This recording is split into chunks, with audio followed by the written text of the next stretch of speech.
Good afternoon. We are SectorXII and we're here to present our game SectorXII. I'm the producer, Alessandro. I'm the designer, Josh. I'm one of the artists, Mitchell.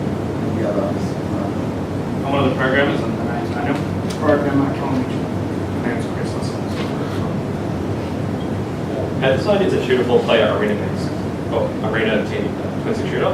The players play as necromancers. Now the players can eliminate other people to yes.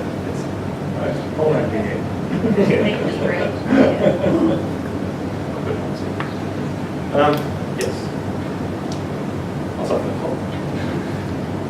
Yeah. SectorXII is a shooter player arena based twin stick shooter, where the player's main objective is to eliminate other players into the last person second. Now, the players can also eliminate creatures in the level and walk over their bodies to collect their corpses, which will be then act as a shield for the player to defend against other players' attacks. This graphic that we have here is one of the main gameplay scenarios, so players shooting other creatures and then collecting their corpses before being able to shoot each other. The UI layout is as you see here. Each player has about 3 or so hits to stay alive, and then they will be eliminated from the game. The main mechanics we have in our game are demonstrated by these guys here. The first GIF on the left showing the shooting mechanic of our game, shooting enemies and the enemies dropping corpses of themselves. The second GIF shows the players being able to walk over the enemies, being able to pick them up, and them becoming part of the shield, which really flows into the necromancy aspect of our game. So that way it feels like you are this great mage that is fighting other mages to control your horde. The third GIF is to show that the shields blocking the other player's projectiles, so that way you do not die, and you can also maneuver the shields around you so you can choose from which direction to block from. The last GIF shows the player getting through the shield and killing the other player, therefore winning the game by being the last person standing.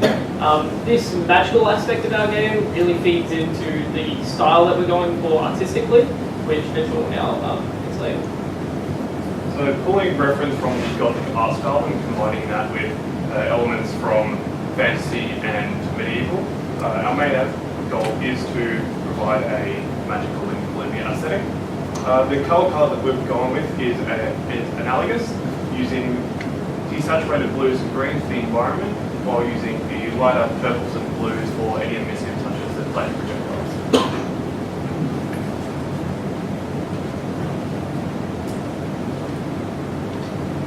To attract attention to the gameplay and to keep the attention on the action, we're using painterly textures and keeping the complexity of the structures to a minimum so that the eye does not get confused, as there will be quite a lot going on. The reason we chose this overall art style is because it's been used countless times in the industry already, and it is proven to be highly sought after.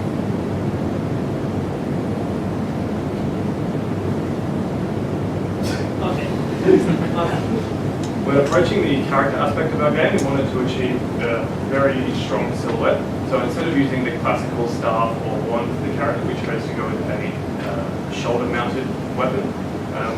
Because of this, there'll be 2 glowing orbs on the shoulders to create a very strong silhouette and will allow the players to identify where their character is at all times. And on top is each character will have their own colour depending on which player they are, so there might be a green or a blue or a red.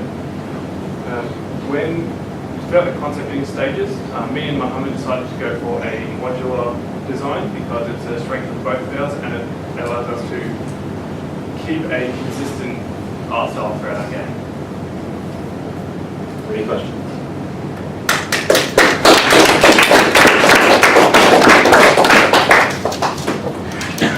I have some specific feedback for the character artist. I would try using maybe some plot simulation to try and get your robes flowing nicely. At the moment, I know you're all work in progress, but it does have a very sort of clay quality to it that you can get from using ZBrush or any other sculpting program. So software like Marvelous Designer would be good to help you get a face shape that you can then sculpt from, and it'll simulate all your nice folds and drapes of your wizard robes. I'm going to try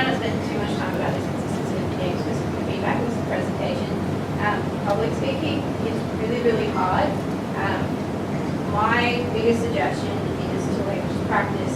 Don't treat it like it's a one-way thing. It's like a one-sided conversation. We're nodding along. We're agreeing with you. Okay. We are totally here to back you up. We want to hear what you say. The best way to kind of learn that tone, I think, is to talk about your game to people. Learn to like explain your game in like 10 different ways. That means if you go up there and you forget the one way you're going to say it, you just say it another way. If you look at a slide and you're trying to work out what you were going to say again, try and learn some filler stuff.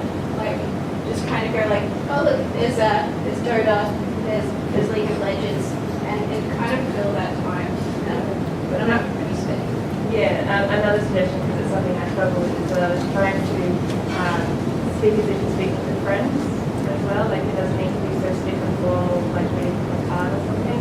So how would you present it to your friends or family? Yeah, we're not friends with family. Yeah. A question about controls. So I'm assuming one stick's movement, the other stick's shooting. How are we going to move the shield around? Trees. So you have to swing one round right. Okay. Are you stuck on the shoulder mount? That's something that's come up quite a few times. Yeah, still a work in progress. Yeah. I'm not sure it sells well. Make it awesome.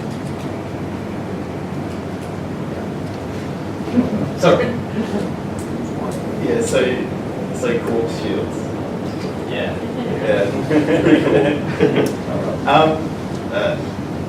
You got to be careful that it doesn't obscure the characters too much, and also because it's gameplay, it has to read well on the screen, and corpses are messy things.